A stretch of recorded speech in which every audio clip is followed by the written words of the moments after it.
नमस्कार, बहुत बहुत स्वागत है राजस्थान के हमारे इस खास बुलेटिन में। मैं हूं आपके साथ दिव्या सिंह। खबरों की शुरुआत करेंगे, लेकिन उससे पहले नजर इस वक्त की सुर्खियों पर।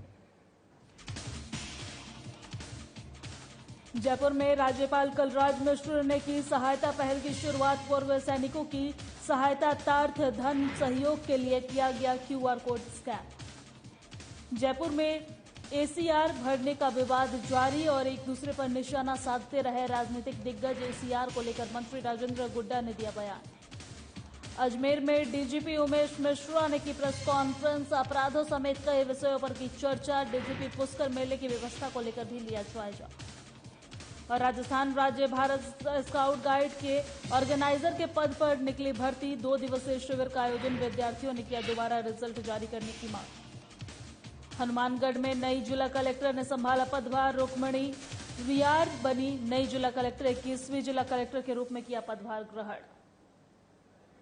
चलिए बुलेटिन की शुरुआत करते हैं खास खबरों के साथ। राज्यपाल और सैनिक कल्याण विभाग के संरक्षण कलराज मिश्र ने राजभवन में पूर्व सैनिकों की सहायतार्थ धन सहयोग के लिए निर्मित QR कोड स्कैन कर अपनी और उसमें से धन राशि स्थानांतरित कर इसकी शुरुआत की है। प्रदेश में पूर्व सैनिकों और उनके आश्रितों की सहायता के लिए अब आम जन QR कोड स्कैन कर डिजिटल रूप से धनराशि का सहयोग कर सकेंगे। और राज्यपाल मिश्र ने इस अवसर पर कहा है कि डिजिटल इंडिया अभियान के तहत नागरिक अब पूर्ण रूप से सुरक्षित रूप से अपनी धनराशि पूर्व सैनिक और अपने आश्रित परिजनों के लिए स्वेच्छा से सहयोग कर सकेंगे। उन्होंने कहा है कि नागरिकों के द्वारा प्रदान की जाने वाली सहायता राशि में पूर्व सैनिकों और विधवाओं और उनके आश्रितों की देखभाल के लिए प्रभावी स्तर पर कार्य होगा।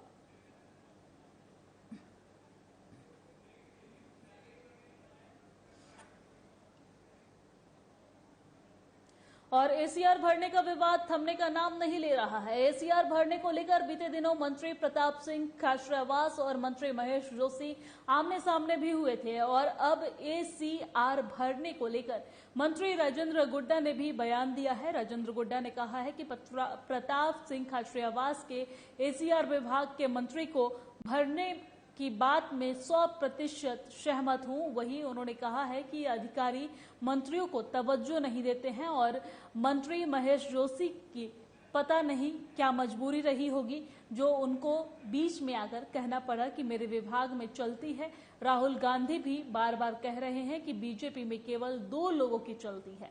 वहीं राजस्थान में चल रहे सियासी घटनाक्रम को लेकर गुड्डा ने कहा है कि सचिन पायलट राजस्थान में युवाओं की आवाज है। सचिन पायलट के मामले में अगर अभी भी फैसला हो जाता है तो राजस्थान में कांग्रेस रिपीट हो सकती है।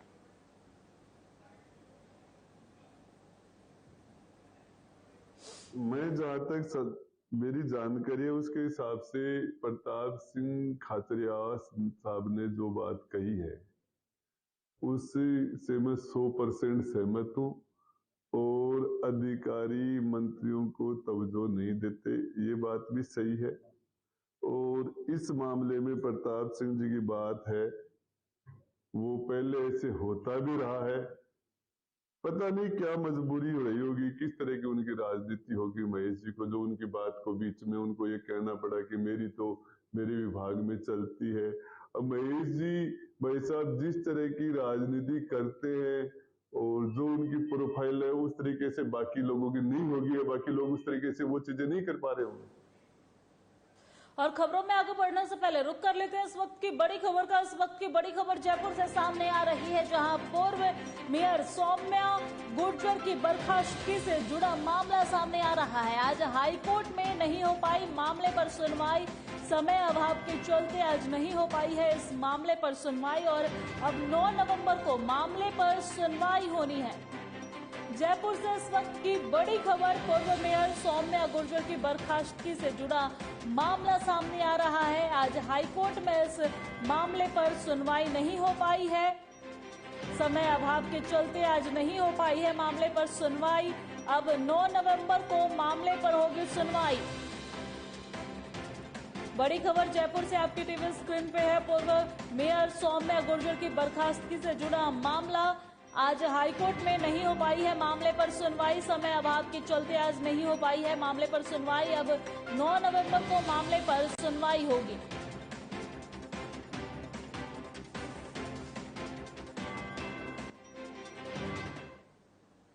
चलिए खबरों में आगे बढ़ते हैं। अजमेर नगर निगम की वार्ड संख्या 60 की पार्षद डिंपल शर्मा के प्रयासों से अब महिलाओं को स्किल डेवलपमेंट के लिए समग्र कल्याण संस्थान के माध्यम से पार्षद डिंपल शर्मा ने अपने वार्ड में ब्यूटी पार्लर प्रशिक्षण शिविर का शुभारंभ किया है। वहीं मुख्य अतिथि के रूप में अजमेर दक्षिण की बीजेपी विधायक अनीता भदेल ने इस परीक्षण शिविर का शुभारंभ किया है। 3 महीने तक चलने वाले इस परीक्षण शिविर में प्रतिदिन 5 घंटे का परीक्षण दिया जाएगा ताकि जरूरतमंद महिलाओं को रोजगार से जोड़कर उनके जीवन स्तर को ऊंचा मदद की जाए। और बीजेपी विधायक अनीता भदेल ने इस अवसर पर वार्ड पार्षद डिंपल शर्मा के प्रयासों की सराहना करते हुए कहा है कि इस तरह के कार्यक्रम स्किल डेवलपमेंट में महत्वपूर्ण भूमिका अदा करेंगे और जिसके माध्यम से स्वरोजगार चाहने वाली महिलाओं के जीवन स्तर में एक बड़ा परिवर्तन आएगा।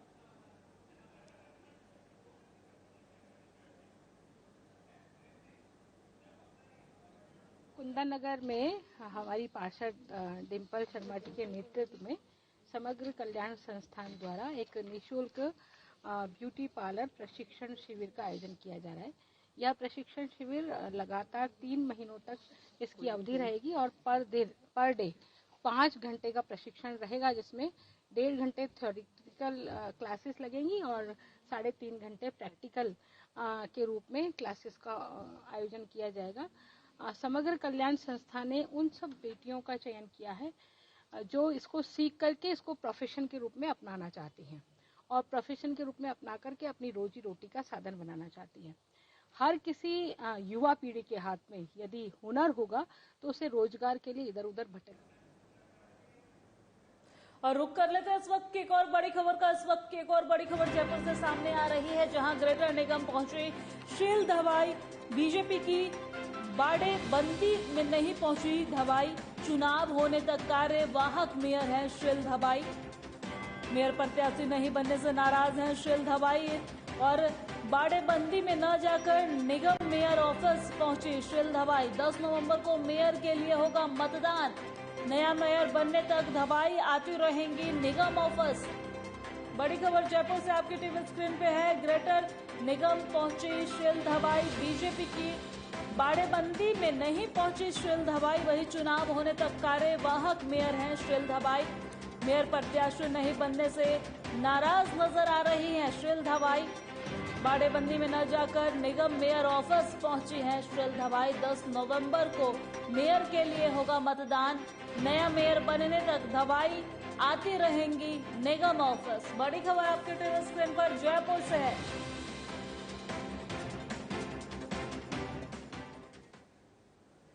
चलिए खबरों में आगे बढ़ते हैं। सरदार शहर का 8वां उपचुनाव होने जा रहा है। वहीं भंवरलाल शर्मा के पुत्र अनिल शर्मा कांग्रेस के टिकट के प्रबल दावेदार हैं। कुल 7 उपचुनावों में कांग्रेस ने सहानुभूति कार्ड खेलकर 5 सीटों पर जीत दर्ज की है। मांडवा से रामनारायण चौधरी के निधन में खाली हुई सीट पर उनकी बेटी रीटा चौधरी, सहाड़ा में कैलाश त्रिवेदी का निधन होने से उनकी पत्नी गायत्री गजेंद्र सिंह, शाक्तावत में निधन से खाली हुई बल्लभ नगर से उनकी पत्नी प्रीतेश शाक्तावत और सुजानगढ़ के भंवरलाल मेघवाल की मृत्यु होने से उनके पुत्र मनोज मेघवाल को प्रत्याशी बनाया गया है। असमय मृत्यु होने से जनता ने दिवंगत विधायकों के रिश्तेदार को जिताकर सहानुभूति दिखाई है और इसी तरह से बीजेपी ने राजसमंद से विधायक रही किरण माहेश्वरी की कोरोना में मौत होने पर उनकी बेटी दीप्ति किरण माहेश्वरी को मैदान में उतारकर सहानुभूति से वोट बटोरे हैं।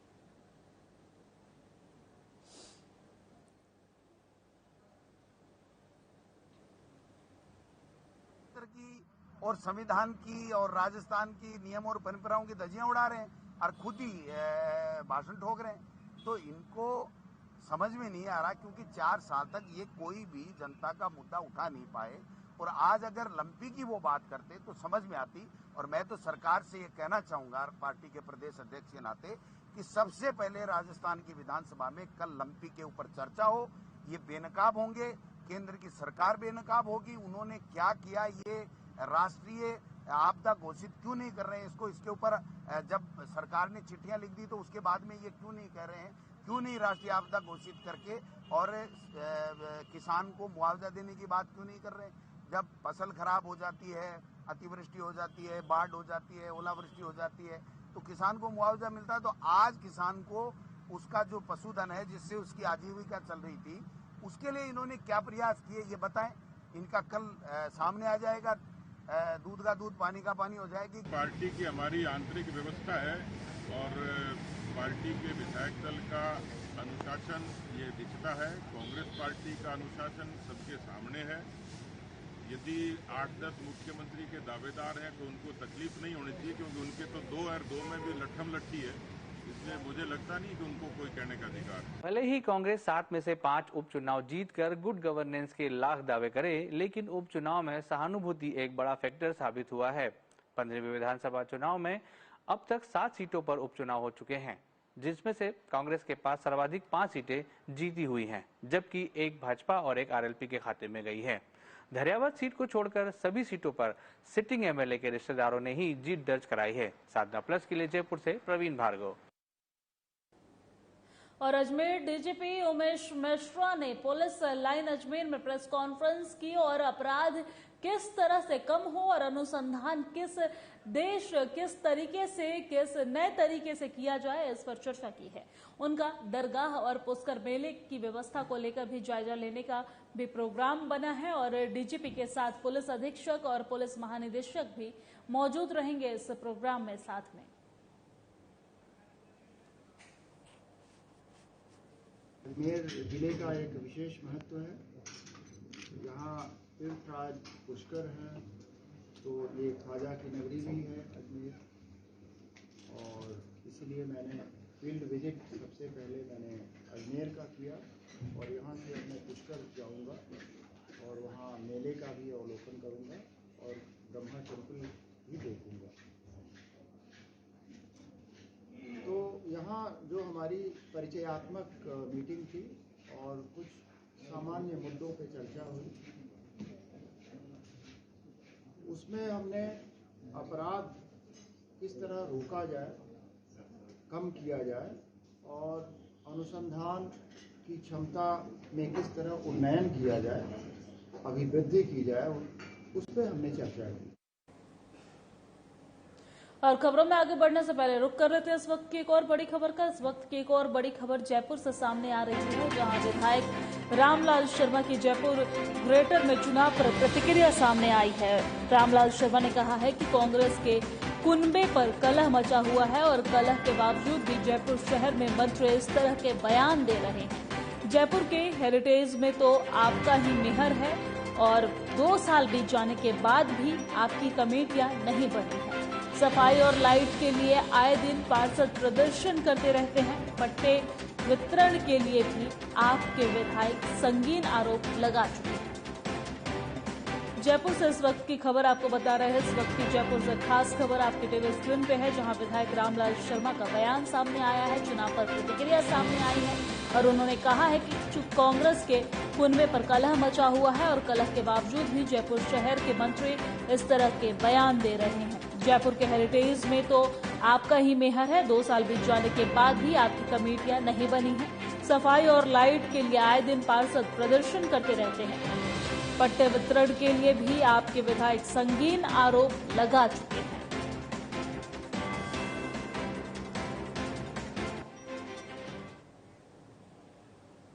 चलिए खबरों में आगे बढ़ते हैं। राजस्थान राज्य भारत स्काउट गाइड के ऑर्गेनाइजर के पद पर भर्ती निकाली है और जिसमें 20 और 21 अक्टूबर को 2 दिवसीय शिविर आयोजित किया गया है। आपको बता दें कि इस शिविर में धांधली का आरोप लगाते हुए स्काउट गाइड के विद्यार्थियों ने रिजल्ट को दोबारा जारी करने की मांग की है। भीलवाड़ा जिले की रहने वाली सोनल ने बताया है कि स्काउट के 4 पद थे, इसके बावजूद भी 5 को कार्यभार सौंपा गया है। साथ ही साक्षात्कार में जो अधिकारी लगाए गए हैं वो भी स्काउट गाइड के नहीं थे और इस पूरी प्रक्रिया के दौरान मिली भगत करते हुए धांधली की गई है और अधिकारियों ने अपने ही पसंदीदा लोगों को नियुक्त किया है।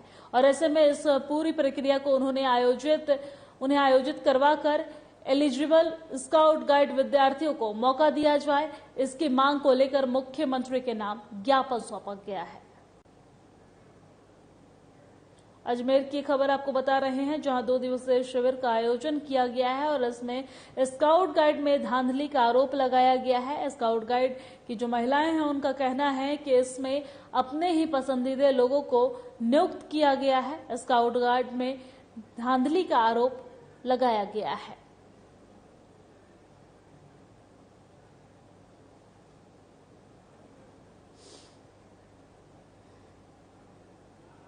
राज्य भारत स्काउट एंड गाइड के ऊपर सीओ गाइड और सीओ स्काउट्स के पद निकाले गए थे। ये 13 जून को विज्ञप्ति निकाली गई थी। उसी की एग्जाम अभी हुई है, जो 20-21 अक्टूबर को उसकी 2 दिवसीय शिविर के स्थान जो रुक के शिविर होता है हमारा, उसके अकॉर्डिंग वो एग्जाम हुई थी। उसका रिजल्ट पहले जो वैकेंसीज थी उसके अंदर सेम डे रिजल्ट को पब्लिक किया गया आफ्टर इंटरव्यू, बट अभी जो विज्ञप्ति निकली उसमें 12 दिन के बाद में उसका रिजल्ट डिक्लेयर किया गया। हमें ये सूचना मिली है कि एग्जाम होने के बाद में जो आप बताइए सेंटर पे ही आपकी कॉपी वगैरह चेक हो रही तो वहीं से रिजल्ट आउट होना चाहिए। वहाँ जो अधिकारी लोग थे वो पेपर्स वगैरह अपने घर पे लेके गए। घर पे लेके जाने का क्या मतलब है? और हम लोग अगर आगे रेट लगाते हैं, कुछ भी होता है, तो वो पेपर में क्या चीटिंग वगैरह हुई है ये हमको नहीं पता। इसीलिए हम चाहते हैं कि सरकार और जो ये प्रशासन है हमारा साथ दे और हमें इसके अंदर पूरा न्याय मिले। और खबर हनुमानगढ़ से है, जहां जिले की नई जिला कलेक्टर रुक्मणी रियार ने सोमवार सुबह जिला कलेक्टर और जिला मजिस्ट्रेट हनुमानगढ़ का पदभार ग्रहण किया है। रियार सुबह करीब 10:30 बजे जिला कलेक्टर पहुंची है और 10:35 पर पदभार ग्रहण की है।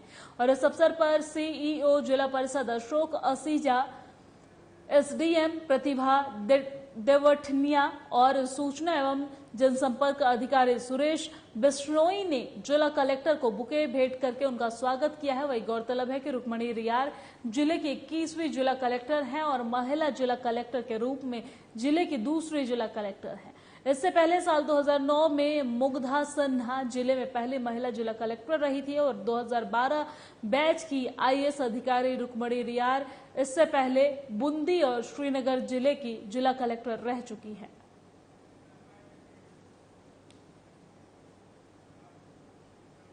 और अब खबर हनुमानगढ़ से है, जहां जिला कलेक्टर रुक्मणी रियार ने जिले में जिला कलेक्टर और जिला मजिस्ट्रेट के पद पर पदभार ग्रहण करने के कुछ ही समय बाद कलेक्ट्रेट में विभिन्न कार्यालयों और शाखाओं का निरीक्षण किया है। वहीं कलेक्ट्रेट कार्यालय अधीक्षक और अतिरिक्त निजी सचिव ब्रजमोहन सोखल ने जिला कलेक्टर को विभिन्न कार्यालयों और शाखाओं का निरीक्षण करवाया है। जिला कलेक्टर ने स्थापना शाखा के निरीक्षण के दौरान प्रमोशन के लंबित मामलों की फाइल तत्काल प्रस्तुत करने के निर्देश दिए हैं। वहीं एनआईसी के जिला सूचना और विज्ञान अधिकारी शैलेंद्र कुमार को श्रीगंगानगर की तर्ज पर स्काडा सिस्टम को ऑनलाइन करने को लेकर सिंचाई विभाग के अधिकारियों के साथ मिलकर इसे हनुमानगढ़ जिले में भी लागू करने को लेकर चर्चा की है, ताकि किसानों को उनकी पानी की बारियों से के बारे में मोबाइल से ही जानकारी मिल सके। हनुमानगढ़ की खबर आपको बता रहे हैं, जहां जिला कलेक्टर पदभार ग्रहण करने के कुछ ही समय बाद कार्यालयों का निरीक्षण किया है और निरीक्षण के दौरान जो वहां की व्यवस्थाएं हैं उसका भी जायजा लिया है। उस पर बातचीत करते नजर आ रही हैं। तस्वीरें टीवी स्क्रीन पे देख सकते हैं कि किस तरीके से हनुमानगढ़ में दूसरी महिला जिला कलेक्टर बनी जिला कलेक्टर ने पदभार ग्रहण करने के कुछ ही समय बाद अलग अलग कलेक्टर कार्यालयों में पहुंचकर निरीक्षण किया है। वहां से जो उपस्थित लोग हैं, कर्मचारी हैं, उनसे बातचीत करके उन जगहों का जायजा लिया है और साथ ही साथ जो व्यवस्थाओं में कमी पाई गई है उसको भी दुरुस्त करने की बात कही गई है।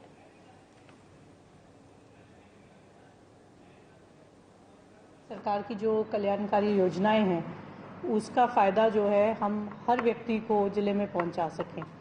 इससे पहले भी मैंने पेंशन हो या पालनहार हो, ऐसी स्कीमें जो उन लोगों तक हम बेनिफिट दे सकें जिनको हम अभी तक बेनिफिट नहीं दे पाए, उनके लिए हमने अभियान चलाए हैं। और वही रहेगा कि यहाँ पे भी हम कोशिश करेंगे किसी भी योजना में कोई भी वंचित ना रहे। इसके अलावा शिक्षा भी एक प्राथमिकता रहेगी, क्योंकि शिक्षा में महात्मा गांधी जो स्कूल्स अभी सरकार ने लॉन्च किए हैं उसके अंदर बच्चों को इंग्लिश, स्पोकन इंग्लिश में बहुत अच्छा सीखने को मिल रहा है और उससे उनके अंदर एक कॉम्पिटिटिव स्पिरिट। और चित्तौड़गढ़ गुलाबी सर्दी से खुशनुमा हुए मौसम में विश्व प्रसिद्ध चित्तौड़गढ़ दुर्ग इन दिनों गुजराती सैलानियों से गुलजार हो रहा है। सुहाने मौसम के चलते दुर्ग भ्रमण के लिए रोजाना हजारों सैलानी पहुंच रहे हैं और जिसमें दुर्ग पर पर्यटन से जुड़े लोगों में उत्साह का माहौल देखा जा रहा है। विश्व प्रसिद्ध चित्तौड़गढ़ दुर्ग इन दिनों गुजरात से आ रहे हजारों सैलानियों से गुलजार हो रहा है। वहीं शहर के होटलों में इन दिनों गुजराती सैलानियों की भरमार लगी हुई है और इसके साथ ही दुर्ग के कुंभा महल, पद्मिनी महल और विजय स्तंभ, गौमुख कुंड और फतेह प्रकाश म्यूजियम देखने के लिए सैलानियों की कतारें लगी हुई हैं। पर्यटन विभाग के अनुसार इन दिनों रोजाना 6 से 7 हजार सैलानी यहां पर पहुंच रहे हैं। और अग्रवाल समाज द्वारा हरियाणा के अग्रोवा से निकाली जा रही रथ यात्रा सोमवार को भीनमाल में पहुंची है और इस दौरान अग्रवाल समाज द्वारा रथ यात्रा का स्वागत समाज धर्मशाला से बाहर किया गया है। वहीं ओम प्रकाश खेतावत ने बताया है कि अग्रवालों की उत्पत्ति का स्थल अग्रोवा में करीबन 500 करोड़ की लागत से महालक्ष्मी जी की मंदिर बनाई जा रही है और इसी के उपलक्ष्य में संपूर्ण भारत में रथ यात्रा निकाली जा रही है, जिसमें कुल 18 रथ शामिल है। और इस अवसर पर पश्चिमी प्रांत महासचिव राकेश कुमार भिलवाड़ा, संयोजक ज्ञान ज्योति, ओम प्रकाश खेतावत सहित कई समाज बंधु भी उपस्थित रहे हैं।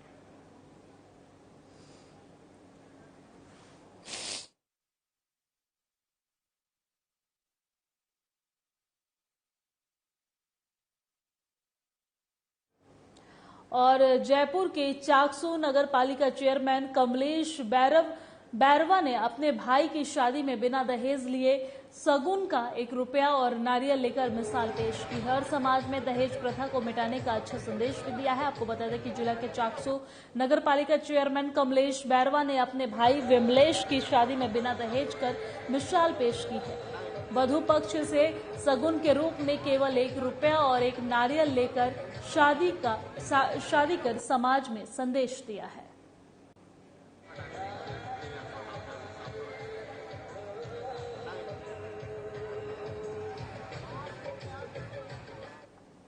और लाखेरी में लगातार बढ़ रही चोरियों से आमजन त्रस्त है। वहीं दीपावली से 2 दिन पहले स्टेशन क्षेत्र में हुई लाखों रुपए की गहनों और नकदी का खुलासा करने में पुलिस के पसीने छूट रहे हैं। साथ ही इससे पहले हुई चोरियों के मामले में भी पुलिस के हाथ खाली हैं।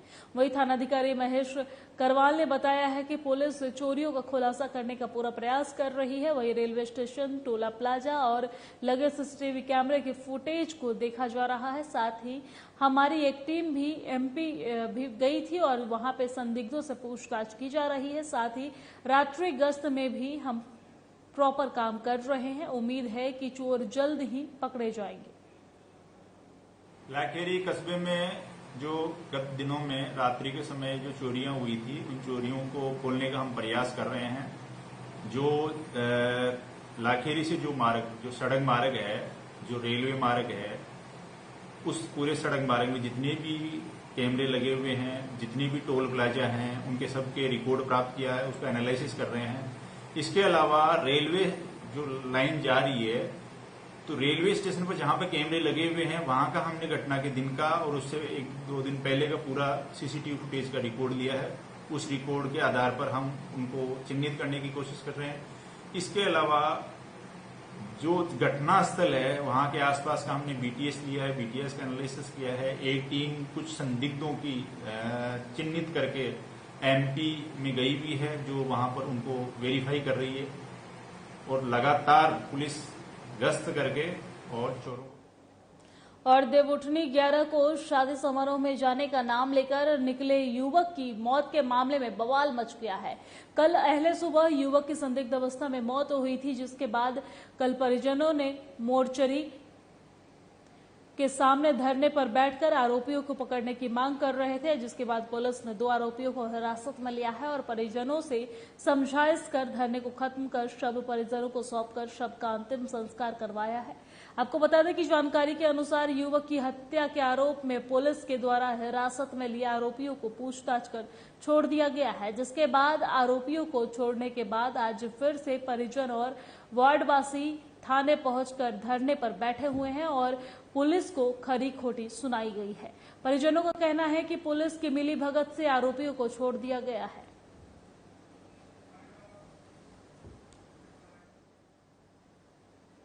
और मेरे साथ राजस्थान के इस खास बुलेटिन में फिलहाल इतना ही। मुझे दीजिए इजाजत। नमस्कार।